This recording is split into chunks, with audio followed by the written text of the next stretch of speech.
देवेंद्रजींच्या कार्यालयाबाहेर जे काही तोडफोड महिलेने केलं ती अत्यंत गंभीर प्रकार आहे।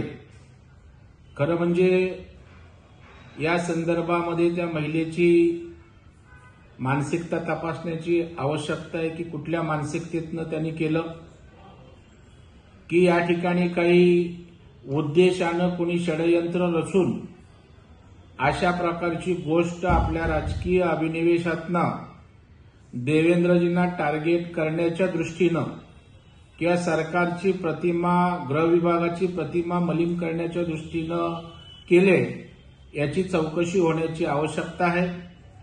मला वाटतं तात्काळ पोलिसांनी या विषयातली सत्यस्थिती जनतेसमोर आणण्याची आवश्यकता आहे, कारण प्रत्येक गोष्टीचं राजकारण विरोधी पक्ष त्या ठिकाणी करतोय। कारण विरोधी पक्षाला सर्वार्थानं देवेंद्रजी त्या ठिकाणी डोईडोर झालेत।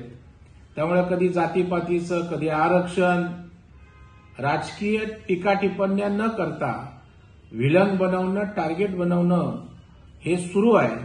अशा प्रकारे कुठलं षडयंत्र आहे का ही तपासण्याची आवश्यकता आहे। सिक्युरिटीतनं कशी गेली, या राज्यामध्ये जनतेला, सर्वसामान्य जनतेला ऍक्सेस आहे।